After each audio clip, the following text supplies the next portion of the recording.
That's your prime time boiling peanut. This is what you need if you're gonna boil some peanuts. What's up, Lazy Dog fam? Hope everybody out there is having a wonderful day. I'm really excited for today's video because we're gonna take a sneak peek at our peanuts that have been in the ground for a while. We've never successfully grown peanuts here. I think we may have something, I don't know yet, so I'm excited to check. I haven't cheated, I haven't looked before I turned on the camera, so you guys are gonna see it for the first time with me.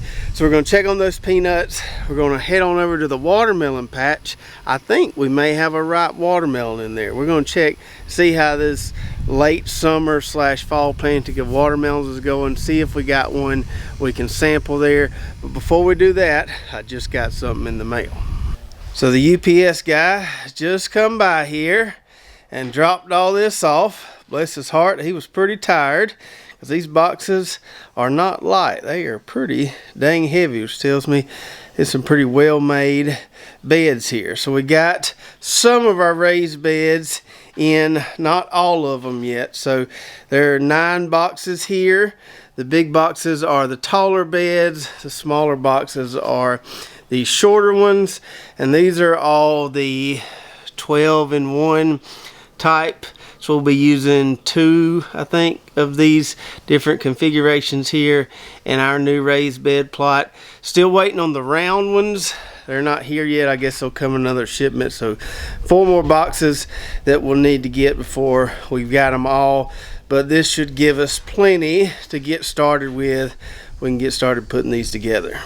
Now, I don't know exactly how long it's going to take to put together each bed, but given the size of those boxes and the size of the beds they're going to end up making, seems like there might be quite a few pieces there. So my goal is going to be to just try to put anywhere from 1 to 3 together a day or a night. Go out the barn at night, maybe put a few together every night and get them all put together, and then get them out here and arrange them in this plot. And I had told y'all a couple videos ago I was going to wait and do my drip irrigation setup next spring. Wasn't going to fool with that this fall. But a lot of you in the comments made a really good point. They said it's going to look a lot cleaner, look a lot better if you have your main line coming up inside the raised bed instead of on the outside of it. So you should go ahead and put your main line in place. Even if you don't hook it up all together, go ahead and put that main line underneath the beds and run it up vertically inside the beds. And I appreciate those suggestions. I think that's what I'm going to end up doing. So we've got a little bit of cleanup to do in here, not a lot, but a little bit of cleanup from that soybean cover crop. And then we got the peanuts here that we're gonna check in just a minute. But I just feel like I can't really dig those peanuts until I grab the mower and knock this down, clean this up a little bit. So let me knock this down real quick, and then we'll check on our Valencia peanuts.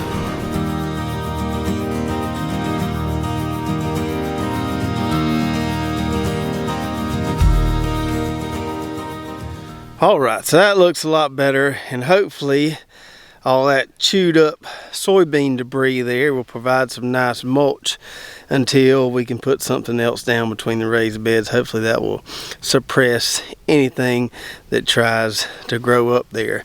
I wasn't planning on tilling this before we install all our raised beds. I don't think I'm gonna have to. We'll just have to see what this dirt over here looks like after we get through digging these peanuts, because I did heal those up, so it's kind of uneven over there and we need to level it out. We may have to till it, but if it doesn't need leveling, I don't think we're gonna have to till it. All right, now for the peanuts. So I've found quite the varying opinion online when it comes to date or days to maturity on peanuts. One thing I read said 110 days for these Valencia peanuts. Something else said closer to 140 or 150 days. So who really knows? Something else said when the leaves start turning yellow, they're ready. And well, a lot of the leaves on these Valencia peanuts are yellow. don't know if it's because they're ready or something else is going on there, but I think we're pretty close. I looked back on the video where we planted these. It was in early May, so September now should put us around 4 months or so, so they should be pretty close to being ready. Now our Virginia jumbos that we'll check on after we check on these Valencias were planted first. I planted them when all the commercial guys around here were planting their peanuts. I was kind of waiting to dig mine when they started digging theirs, but I haven't seen anybody digging peanuts yet. But based on the days to maturity I'm finding online, I think we should be getting pretty close. So you can see here how those leaves on these Valencia peanut plants are indeed turning yellow. That green right there is a leftover soybean plant from that cover crop, but the yellow leaves, those are the peanut plants. Okay, so now for the moment of truth. And even if these look really good when we pull them up, I'm not going to dig all these today. We're just checking on them just to kind of see where we're at and see what we got. I think we can just pull these up. I don't think we need a digging fork. Ooh, hot dog, look at there. Look at there, look at there. Now I don't know if that's poor yield or good yield, but it's yield. And we got a decent amount of peanuts there. Pretty happy with that. I don't see any real long ones. There's a one right there that's got 3 or 4 in it. So I think maybe this one plant may be all I pulled today. Leave the rest of these, but this is indeed a good sign. Tells us that a big old pot of boiled peanuts is in our near future. So that's pretty awesome. Although those Valencia peanut plants never looked that great, we still got something here. Maybe not as much as we could have, who knows. We got something here, and that's better than nothing. And now for our Virginia jumbo peanuts here, you can see these look a lot better. These were planted a few weeks before those Valencias, and they've looked really good ever since they came up. Not really sure why these look so much better than the Valencias. They just have. They almost look as good as the commercial peanuts that are around the other side of those pine trees. Not quite as good as those, but they're pretty dang close. So the leaves on these still look pretty nice and green, but let's do a little check anyway. Let's grab us a little bundle here. Let's see what we got. Not too bad, not too bad. Got some peanuts on there. You can tell these are definitely smaller than those Valencia peanuts, which are a little bit longer, but not terrible. It's a pretty good size one there. I almost think the Valencias have more peanuts per plant than these right here do. So we won't be able to make any real conclusions as far as comparing the yield between those two varieties until we harvest all of them. But the important thing to note right now is that we didn't get skunked. We're going to have something there. I was pretty confident we were going to have something with the Virginia jumbos. I was pretty worried about the Valencias, but seeing peanuts from both rows, knowing that we didn't get skunked, makes me feel all better. Now I can show you the differences between these if the camera will focus on them. So here we've got the Valencia peanut. It's the red one. You can see the peanuts are smaller there. They're tightly packed in there. Here we've got the Virginia jumbo, kind of a tan color peanut, a lot bigger peanut than this right here. So these two shells are about the same size. We've got 4 little peanuts in this one and 2 big peanuts in this one. So the Valencia here, the red one, that's your prime time boiling peanut. This is what you need if you're gonna boil some peanuts. Some people will boil these Virginia jumbo peanuts, but if anybody tries to tell you that this is a better boiled peanut than this, they don't know what they're talking about. They ain't eat enough boiled peanuts. So this is your go-to boiled peanut here. This is going to be more your roasting peanut here, or making some homemade peanut butter, which I am certainly going to try. Now I certainly have lots of room for improvement as far as my peanut growing skills go, and hopefully I can hone those in the next few years and increase our yield even more. But if you want to grow peanuts for the first time, this is what I would recommend doing.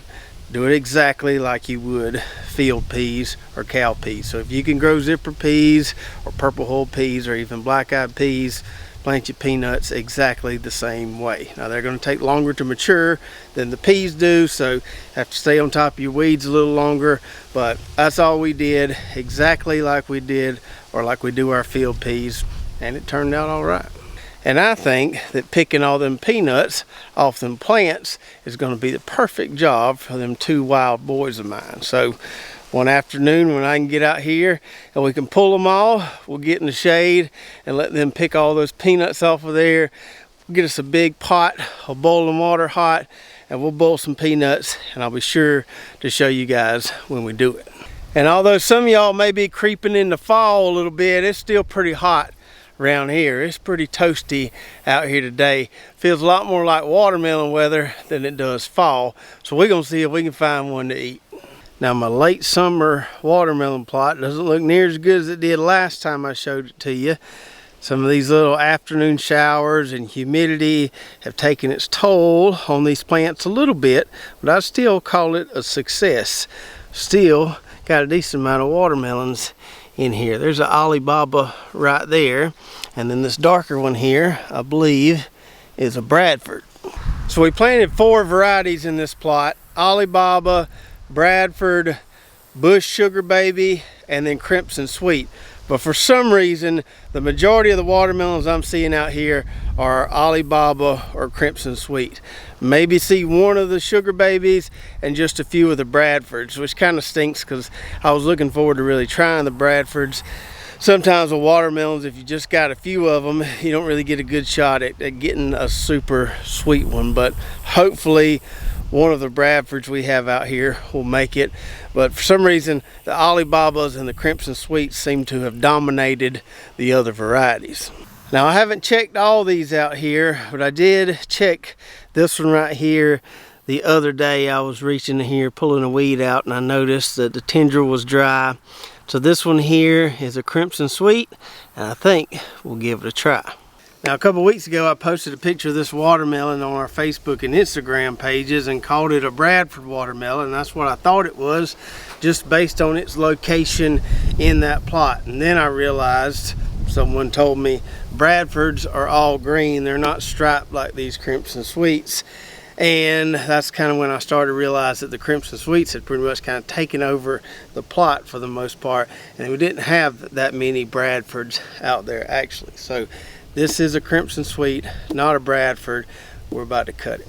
It's a moment of truth here. Hopefully it's somewhat close to being ripe. It may not be perfectly ripe, but if it's edible, I'll be happy.